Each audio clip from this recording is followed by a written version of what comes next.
Mirá todo lo que podés tener por $105.000. Más de 2.150 metros cuadrados de terreno parquizado, sobre Cortada de los Patos, en Quinto Cuartel, a pocos minutos del centro de Victoria. Una casa principal de 3 dormitorios y una segunda construcción con dormitorio, cocina y baño, ideal para invitados o renta. Pileta con solarium y un entorno pensado para disfrutar al aire libre.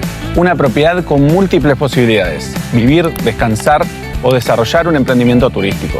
Si querés conocerla, coordinemos una visita.